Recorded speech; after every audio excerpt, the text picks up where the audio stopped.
Hello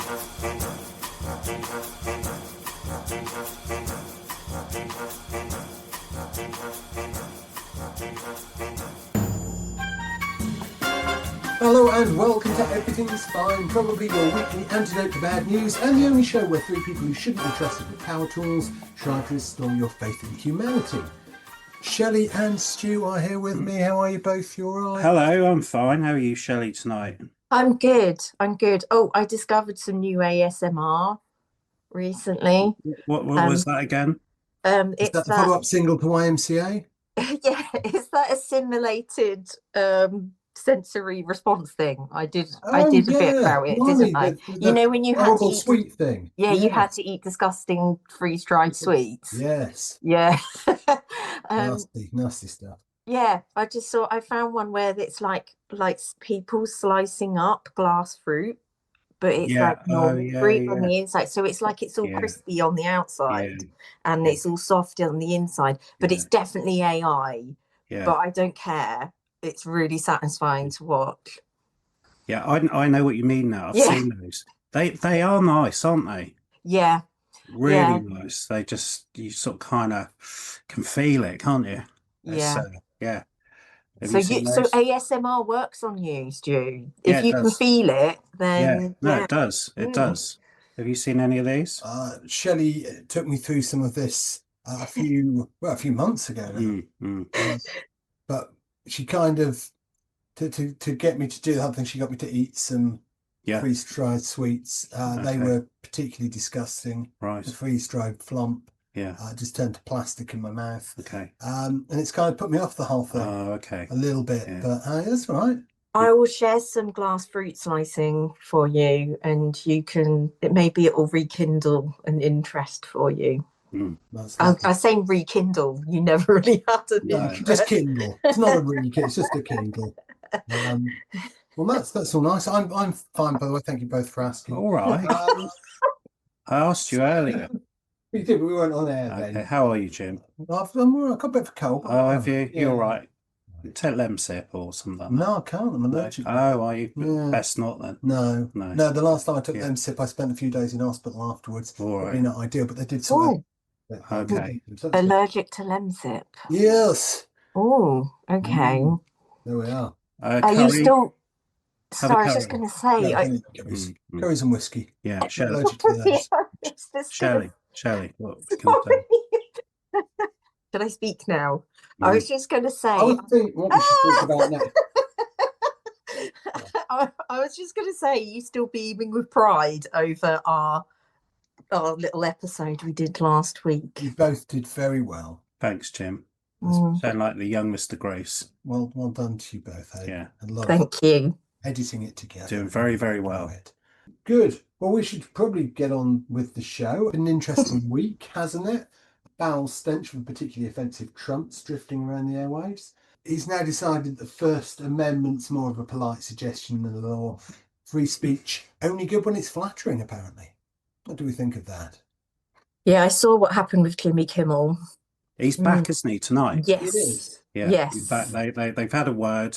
He's thought better of it, and he's back on air. It wasn't the fact that it cost Disney literally millions of dollars in a week in cancelled subscriptions. Well, yeah, it was that as well. And the advertisers running to the hills. But he is back tonight. So there we go. Free speech is back on. Well, I imagine he'll be on his best behaviour. Well, I mean, I don't know. Nobody really listens to us, so I don't think we'll get cancelled. Say what we like, can't we? We're not going to get cancelled for that. I know what he said that got him cancelled, but I didn't really think it was that awful. You know, he could have gone a lot more. Like, some people have said some really dark things about the events of the last few weeks, and which have probably not really been appropriate considering what happened. I thought he was playing it quite safe, really. Well, this is Trump's world, and he's threatened to go after journalists for saying mean things about him. Yeah. I think that's quite interesting, considering actually the meanest things you could say about Donald Trump would be if you just described him. Absolutely. So we all need to be really careful then. Although, hello and welcome to our American listeners. 10% of our audience, hello out there. Hello, America. Absolutely. You're very welcome. But yeah, one good thing that happened this week. Palestine has been recognised as a state by the UK. Yes. Late to the party, but we did it in the end. Yeah. Also, Australia, Canada, Portugal, France, and Belgium all signed up. So what does that mean for the state of Palestine? Well, it just means that they can potentially get support from the United Nations. I know that people were saying that was that could be controversial to speak about it tonight, but it would be clear that that is not support for Hamas. That is support for the people of Palestine. Because if they were then to put in a new leader, that would mean getting rid of Hamas. I think it's a good thing. I think it could bring peace for both sides. There's clearly quite a lot of other people now. 157 of the 193 member states of the UN now recognising Palestine. So you say some good stuff. That is good. It is life outside of Trump. Okay, let's move on to tonight's topic. Maybe provide a little clarity on why fighting for the right to speak is part of fighting for hope. If you downloaded last week's episode, you'll know that Shelley and Stuart dug into mental health in the construction industry. Proof that even when your job's literally building things, sometimes it's your emotional foundations that need most work. This week we carry on that theme. Thank you.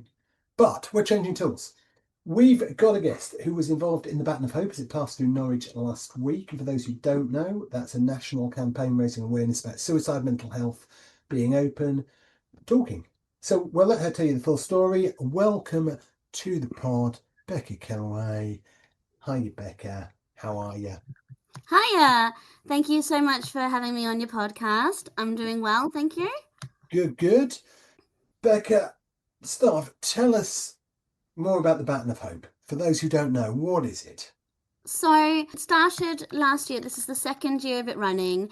It's basically carrying this big silver and gold baton all around different cities in the UK as a way of raising awareness and starting a conversation, and just generally lifting the veil about suicide. Both supporting those who have survived people who have died by suicide, and also to help people who might be thinking about it and things like that. It's for everybody, Fantastic. How did you come to get involved in this? So back in May 2022, my best friend died by suicide. And then I got in, I was just sort of in a bit of a fugue state, wandering around Norwich. And in the forum every year around May, they do the life and death celebration type thing. So it's lots of organizations getting together to help about things like suicide. I got talking to Mind, and then they supported me through their Rest Cafe. So if anybody is struggling, at the Rest Cafe in Norwich, they do a bereavement cafe, and they do one-to-one support and everything. So I learned about all these sort of support networks for that, and then it was through that I learned about the Baton of Hope. I mean, I looked at the website earlier. I mean, the figures are staggering, aren't they? 700,000 deaths by suicide globally every year. That's from WHO. 14 million suicide attempts globally every year. 6,000 deaths just in the UK. So this is a really serious thing, isn't it? It's the biggest killer, isn't it, in the UK for people under 30?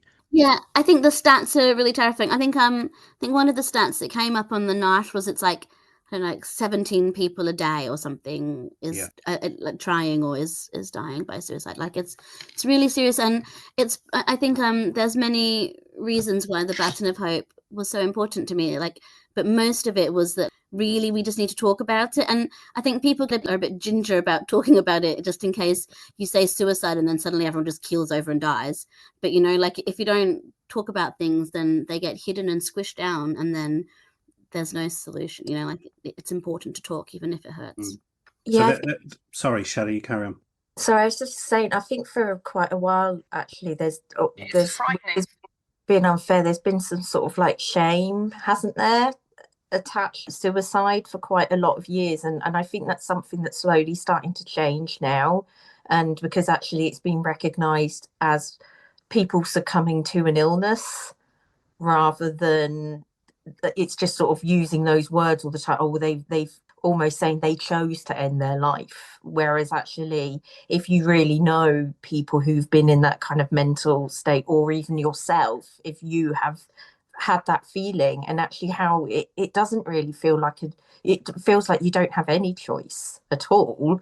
And so I was just thinking, I mean, do you feel like we are starting to change our attitudes about suicide?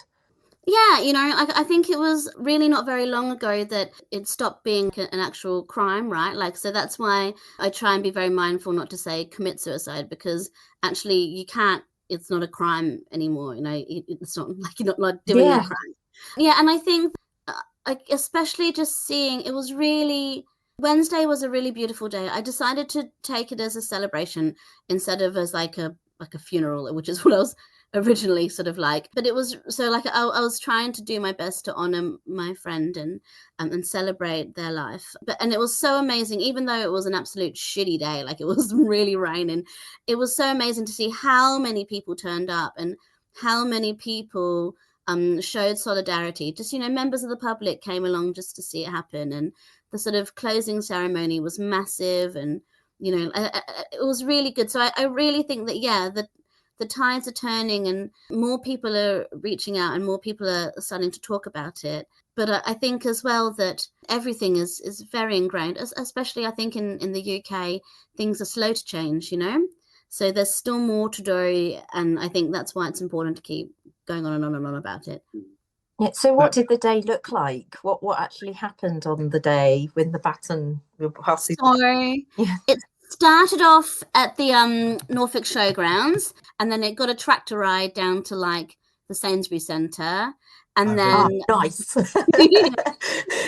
then it went on a jolly. So I picked it up at the Plantation Garden at the fountain, which was really lovely. And the Plantation Garden had a gong bath and meditation and free croissants. So like, which is always good. So like it had lots of just grounding, which is a really important tool, is like trying to be in the present moment. And so then I picked it up at the Plantation Garden and I walked it up to Chapperfield Garden, where there was like a party happening. Basically, there was loads of different stalls there, from places like Nelson's Journey, which if you've got kids who are going through grief, they're like the primo people to talk to. They're really good at helping kiddies, and Papyrus and all sorts of things. Like, so they were all there. Like, it wasn't as pumping because it was all a bit washed out. Clive Lewis was there, my local MP, Norwich, and he was talking about it, and he took it on then, and I think it went then to the Forum, and then on to the Madder Market Theatre, and then eventually down to Carrow Road, like to the football pitch, and that's where the closing ceremony was. So that's where that's where I joined it up again. I'm looking at the Baton of Hope now. It's a beautiful thing, isn't it? Yeah, it's beautiful, and it's heavy as well. Is that? Yeah. Yeah, and also the design is amazing as well, isn't it? It's directional, pointing upwards from the foot to the top of the baton. This represents a journey of hope, of moving bravely away from the darkness of despair with encouragement and support. That's lovely, isn't it? What lovely sentiment. So how did you feel when you were carrying that?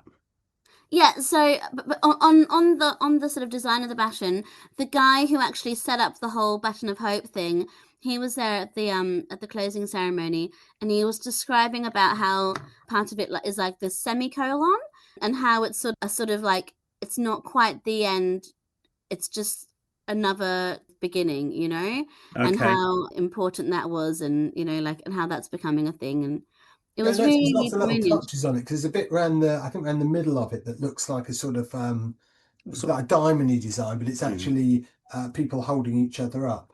Yeah, it's really beautiful and intricate. Yeah, it's really lovely. So if you've not seen the baton, you can check it out on the Baton of Hope website. Tell you all about its origins, how it was built, what it looks like. It's a spectacular looking thing.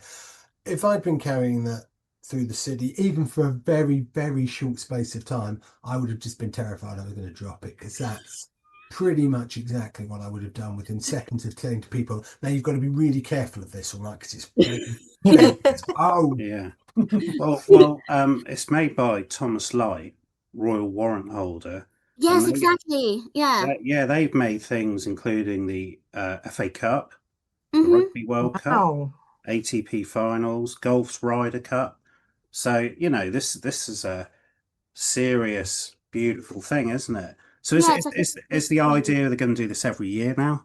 Yeah, I think so. I think exactly that. They're just building on it and building on it. And so as well as the Baton of Hope website, there's a one for Norwich too, if there's like Baton of Hope Norwich, if you want to see exactly what was going on the day for that. I mean, how many people do you say there are? About 40 do the city and then the party at the end? So there's loads. We all joined, like we all met up to for like a meeting, and there was so many. I thought there was only going to be like 10 of us or something, but there was loads. So it was really lovely. We could have like a good walk around, and then yeah, at the ending ceremony, there was the lady who presents the local news. She was like hosting it. And there was like we all got to have us people who held the baton got to go and have a jolly around the football pitch. We weren't allowed to touch the grass with our feet, but we were allowed to walk along the outside, which was really, Oh, I really was going to say.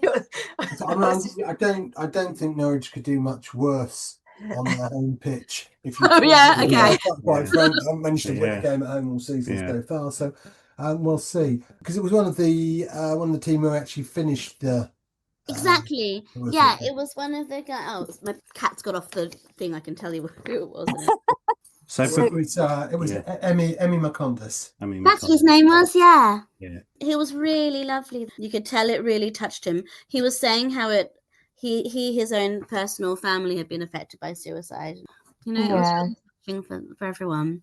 So, before we came on tonight, I had a look at the website, and there was a really interesting article by Stuart Carroll called "The Elephant in the Room." This might be a good point for you to come in, Shelley. Obviously, working in a medical setting. So he says that the healthcare system in the UK is outmoded, and obviously the whole thing around mental health needs dramatic reform. Would you agree with that? Yeah, completely. I would agree with that. It is just this huge, just I won't even call it a gap. It's like a chasm, really. There is just nothing really there for people. And in like but this is personal. This is not me sort of speaking on the behalf of like all, No. healthcare professionals or anything like that. But just in my opinion, I just sort of feel like actually we really need to in some way stop separating off mental health as it is a different thing, but like every health condition is a different thing, and your mental health is actually part of your physical health. Nobody can say that if they weren't suffering with really bad anxiety or depression, that's actually not having an impact on their physical health. I just feel like it should be getting there should be as much care, research, funding, everything should be able to go in. And I feel like you should be able to access help for your mental health as easily as you can just go and access help for anything, which is probably not the best time to say that, because in all fairness, it's not the best time to try and get help with the NHS when it's so underfunded everywhere. But I really do feel like actually sometimes I feel like we've got things the wrong way round, because if you protect people's mental health, you are protecting their physical health as well.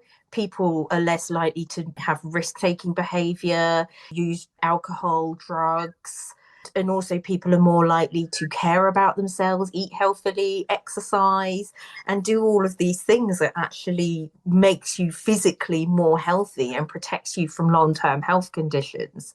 So I just feel like we just seem to be very reactive, and we're not preventing harm coming to people by helping them look after their mental health and recognizing what the problems are a lot more. So I don't know if that's something that anyone else has thought about. Well, I think in the article, Stuart Carroll, he also says this is a public health crisis, and he draws to the fact, all the government's focus on smoking bans and stopping smoking and so on. And his point is, how can we reframe the public discourse to elevate suicide to the same level of urgency as other public health crisis by obviously this thing you did, Becca. It's the start of an awareness campaign, isn't it? So it's to draw awareness to this, public health crisis which is going on at the moment. If you look at the website as well, see there's lots of partners involved, isn't there? Such as like the Samaritans and various support groups. So it's getting that information out to people that these services exist. Yeah. So like I don't know if I told you, Jim, but last year I was appointed the service user governor for the NSFT. I took a bit of time out because I was a bit poorly with my mental health this year. And so also on that, Becca, what does that stand for? Norwich and Suffolk Foundation Trust. So it's like the Okay. mental health trust for Norfolk and Suffolk. So as a way to try and see what's going on behind the scenes, as a way to sort of help promote people's voices and see where change can happen. And I've also just started training to be a Samaritan as well, to also like listen, because I think that there are so many gaps. There's gaps in that people need to talk about it more. That's why I want to do the Baton of Hope. There's gaps, like you were saying, Shelley, in the and you as well, Stu, about like infrastructure of mental health. And then there's also gaps in what always strikes me, especially here in the UK, I find it even more so, but in every country, that you can be surrounded by people, but you can still be alone. So often there's no one to talk to, and it can be difficult even to talk about these things to your busy mates, or like your brother, sister, mother, father. And so any avenue of discourse and any way that people can speak. And I think that was one of the most beautiful things that happened on the whole Baton of Hope Day, was all of these people really bravely, like often through tears, stood up and told their story of surviving suicide, or told their story about how they were bereaved by suicide, and just how devastating it was, and how they found hope, and how they managed to move through each day. And I think that's what we need to do. We all just need to be braver as individuals and hold space for people who are speaking and speak up ourselves. That was a bit of a rant. Yeah, as another point in that article Stuart raised is how can we get people talking in place, like pubs or gyms or the local libraries. So I think it's got to be more of a sort of nationwide, beyond just the health setting, hasn't it? It's got to be community-based, community-driven. So everyone feels a lot more comfortable speaking about these issues. The cafe you went to was after the event for the bereavement. But that sounds like a great thing. So could you just drop in there with like-minded people and just discuss how you were feeling and shared experience? Was that the it's exactly that. It's specifically for people with bereavement from suicide, because that's often really complicated. Grief in general is horrendous and really complicated and hard to unpick, but there's like another level of complex when it's a sudden and sometimes gruesome death, And so it was really good. And they've been building a really lovely thing that happened was I went there and it was my best friend that died. And so I often feel really silly being so upset about it, because, they were just my best friend, even though they were like family to me. They're like a sister to No, me. that's a significant person in your life. They don't have to be a blood relation to you. The people are just who they are to you. I mean, it's so important having that person that you clearly bonded with. Are you comfortable at all just to tell us a little bit about her? Obviously, you don't have to tell us about her suicide or anything, but just tell us who she was and what she was like. Yeah, so their name was V. Very not long before they died, they like came out as a as non-binary, as they them. And I remember I was like one of the first people that she practiced on, and I remember being like, yeah, we've tried about this for years. Like, it's good. So I have to try and remember to say they them. Yeah. So we met. she's a Libra. They're a Libra.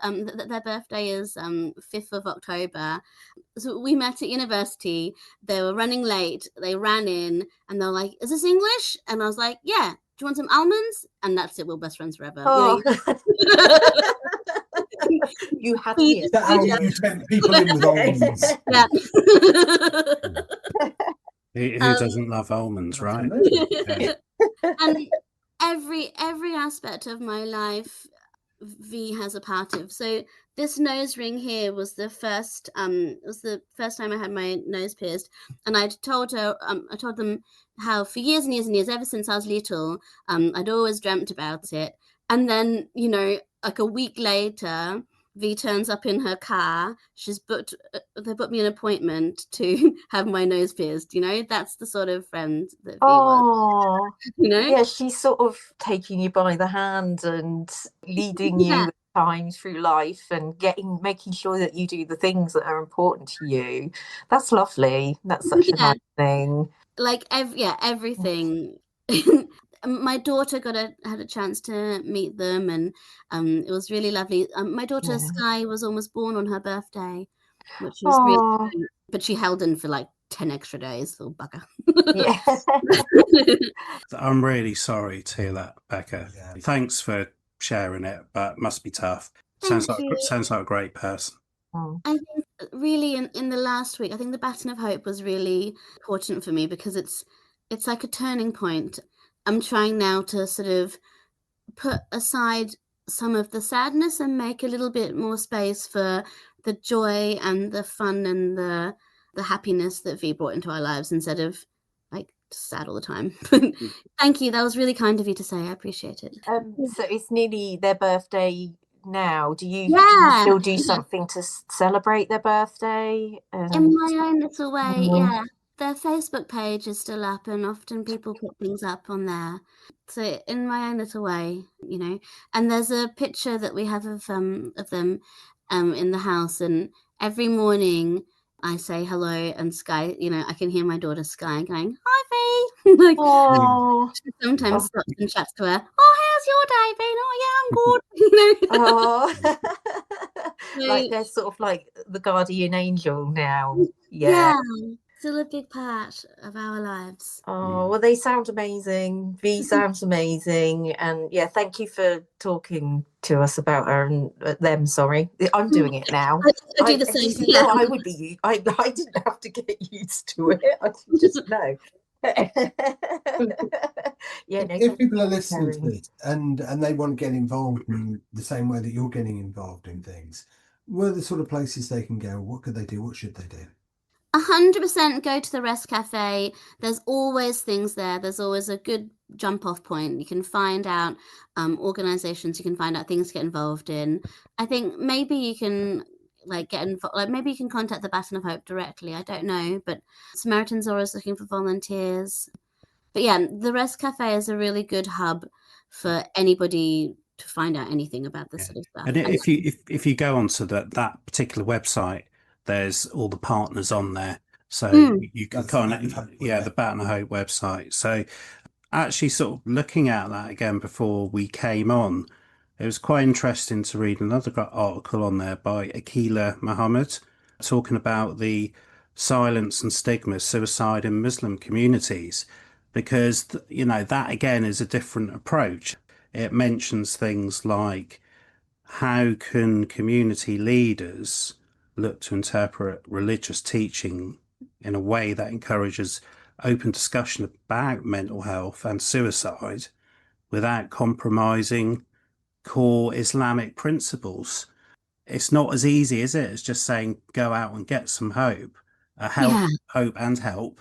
It's about getting tailored support as well.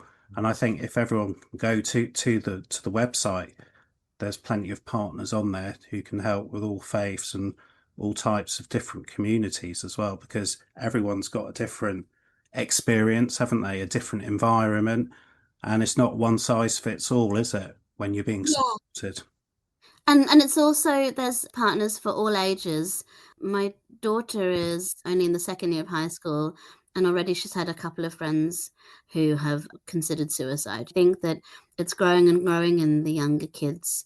And so it's really important that it's not just 30-year-old people doing it. It's also older people. It's also younger people. It's everyone. And it's, you know, rich people, poor people, like you said, people from every religion, people from every walk of life. So, I Yeah. mean, that's a difficult conversation. Like with your daughter, for instance, isn't it? Does she ask, my friends aren't very well at school, they're struggling. Why is that? Yeah, I think this is another way that V has helped us and shone a light, is that because of everything that happened with V, then there's an open communication with my daughter and I, so that when her friends were struggling, she already knew, oh, this is something that you can get support from. This is not like, uh-oh, let's just pretend it's not happening. Right, let's call a number, let's like talk to somebody, let's get involved. And so I think that's what was important. That's a really good outcome, isn't it? Yeah. That your daughter can say, I know where to go. That's what is needed, isn't it? More people sharing that information. So it's in the public domain. Hmm. This is where you go when you're struggling, when you Yeah. need help. So I was just going to say, I know on their website they actually have a map and listing of everywhere that the Baton's going to be. We can share that, because also I'm pleased because we've actually got the Baton of Hope is coming to Basingstoke on Thursday, and my yeah, and the trust that I'm involved in, they are actually, I think the Baton's actually coming to the hospital there. I think it is, but I know we're involved because also the trust I work for are taking the workplace pledge as well. Yeah, excellent. Yeah. Loads of places in Norwich did that. It was really Mhm. heartwarming to hear. I think today it had just been in Hastings. Yeah. Doing the rounds. Tell us a bit more about the work-based pledge. What's that about? How does it work? So it's about getting employers they're signing up to say they're actually making their workplaces places that are, you can have the open conversation and talk about it.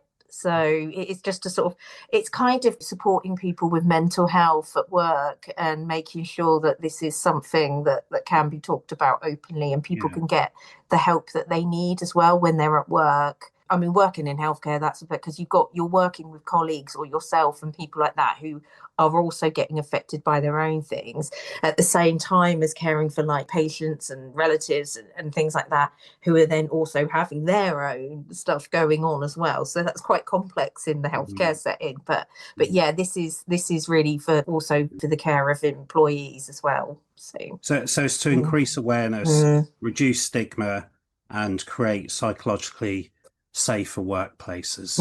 So we can all have these conversations openly and safely. So we need more and more people taking that pledge, don't we? Fantastic. Thank you for that, Becca. Really, really interesting stuff. Welcome. Thank you for having me on. Jim, is there any news on the High Seas Treaty? Well, it's interesting you should ask that, Stuart. It's been a massive week for the High Seas Treaty. Now, if anyone hasn't been following this, and frankly, I'd be shocked. Becca, are you aware of the High Seas Treaty? Oh, of course, I'm all about it. I can't wait to hear what the update is. Fantastic. So you will be well aware the High Seas Treaty, to protect ocean life and to start coming in and formally be recognised in international law, we needed 60 countries to ratify it. It's been very slow progress up to the 50, slow up to 53, and then suddenly, this week, what? They've done it? 63 ratifications. Whoa! The 19th of September, the High Seas Treaty reached the milestone that it needed to trigger its entry into force. That will enable stronger international efforts to protect our ocean. It will mitigate climate change, safeguard the lives and the livelihoods of billions of people worldwide. So it is now, in fact, as I look at the counting now, 115 days, 10 hours, 52 minutes and 1 second until that now enters into force. The last countries who pushed us over the line were Mexico, Kazakhstan, yes, Morocco, Sierra Leone, St. Vincent and the Grenadines, well done, St. Vincent, Sri Lanka, Cambodia, Grenada, St. Kitts and Nevis, Cape Verde, but not, you will notice, the UK. Oh. Still, because we like to be late to the party. We are amongst the many who have signed it, but are waiting for to ratify it. How do they ratify it? Just have to get it. Yeah, it's that point where they take it from just something to go, yes, we're quite interested in this, to we're actually going to follow it. So 145 countries have signed the treaty, which marks a commitment to ratifying it. They've not done it yet. But huge stride forward, very exciting development. I will be keeping a close eye over the next 115 days, 10 hours, 50 minutes and 45 seconds to see what happens there, see who else continues to ratify that, and more importantly, of course, as that comes into force, what happens next. I will keep us posted on that. Fabulous news on that. I'd love to think that all of my efforts banging on about it week in, week out have made all the difference, but I think you're making a difference. Very surprised. I really feel you are making a difference. I think it was your pressure that pushed it over to the 63. So well done, Jim. Thanks. Yeah. It's a little celebratory tot of whiskey later. Good for you. So that's a fabulous piece of success. Shelley, you're trying to hold up something on the screen, but unfortunately you're holding it just to the side of the camera. Yeah, I just wanted to get your attention. Oh, did you? Okay. Yeah, because you have my attention. What do you want? I have some really good UK-based news, exciting news. Oh, brilliant. Let's hear breaking news. The National Cat Awards. Yes. The award ceremony. Yes. Is going to be in London tomorrow. Oh, wow. We need an update next week. Yes. Next week. Yeah. So... I can already tell you who wins. It's my cat, Pippin. Absolutely. Just before I was going to say, I found it on fan. Then one of my cats just came flying in and leapt up on the desk and just scared me. But I managed to not scream. Well, maybe we should see if we can find some time over the next few days to do a cat award special. Well, we're going to have to do that. And see what we can do. We'll sort that out after we finish today. Can you make sure you get your tuxes out for tomorrow? Yeah. Well, I'll wear cat ears for the day, especially. Yeah. I do have a tuxedo cat, so she's got one already. Do you have a tuxedo cat? No, but I have got a calico. A calico. A calico cat. Okay. They're worshipped in some parts of the world. And I think she realizes that and is furious about the fact that we don't. What about you, Beck? Furious about something. Yeah. I don't know what. Oh, here we are. For all those listening, it's a black cat. The best. Black cat with a white diamond on her. Yeah, black cats. Black cats are the best. They're the most neurotic of all the cats, but they're I think the orange ones. They're pretty mad, aren't they? Yeah, the black are interesting characters. I think the tortoiseshell ones seem quite chilled out. No, they're not chilled out at all. I have a tortoiseshell, and she has the tortitude. There's actually been research done by vets in the States on tortitude to say that tortitude is a significant thing. So torties are pushy, possessive. They're possessive of their owners as well. And I would say that's probably the case. Because if my other two cats try to sit with me or cuddle me, she pushes them out. Okay. She won't have it. So I'm just looking at this here. So we've got the senior cat category. The connected cat category. Connected to what? Just connected to the community and so on and so forth. The incredible cat category. So we've got that. We've got the family cat category. So it's all to play for tomorrow night. How exciting. Well, it is exciting. I was just gonna go around the mates, but I might just tune in live. I assume this is televised. Yeah. Yeah, it better be. Yeah. Well, we'll see what we can find. It'll be an OK magazine, so we'll just be able to catch up with the highlights there, I should think. Okay, that's good. That's good. Maybe if you're lucky next year, you guys can get like a sponsorship to go and view it yourselves. Yeah, that would be amazing. Support live from the Cat Awards. That'd be great. That would probably be the best night of my life. I'm not going to. There's a little project for you to work on over the next few months. Make it happen. I'll start listening with the Cats Protection League. Don't worry. Official podcasters of the Cat Awards 2026. Exactly. Especially when they see how influential you've been in getting the Ocean Treaty ratified. Absolutely. Exactly. Got that done. Would never been involved. Granada would never been involved if not for your hardcore campaigning. That's what this show's all about. Yeah. I feel quite humbled by it. Humbled. Oh, that's a beautiful thing. Good. Well, has anyone else got any good news for this week? No? Okay. Well, then that, I think, is us about done. Thanks, everyone, for listening to Everything's Fine Probably. If you enjoyed it, do the usual. Like, share, subscribe to your mates, tattoo the logo on your forehead, and whatever helps to share the word. If you didn't enjoy it, just keep it to yourself. I don't think I bet you. Tell us on social media, and we'll ignore it in a respectful way. Speaking of the socials, we'd love to hear from you. You got a good story we've missed? Well, something that's heartwarming, ridiculous, or just the sort of thing that makes you go, humanity isn't entirely doomed. Just send it our way on Facebook or Instagram or whatever Elon hasn't broken yet. If it's good enough, we might talk about it on the show. If it's rubbish, we'll pretend we never saw it and blame Stu. Massive thanks again to Becca for carrying the baton of hope and proving passing the baton can be about more than just sports day trauma. Next week, we've got Rob Smith joining us, a man who knows more about the power of positive and meaningful thought than we know about, well, most things, really. He's taught it, he's lived it. Frankly, he might be the only person who can get us to think positively for longer than the time that it takes to just record an episode. So trust me, that will be well worth a listen. So anyway, until then, keep your chins up, keep your stories positive and your expectations of us reassuringly low. Until then, remember, everything's fine. Probably.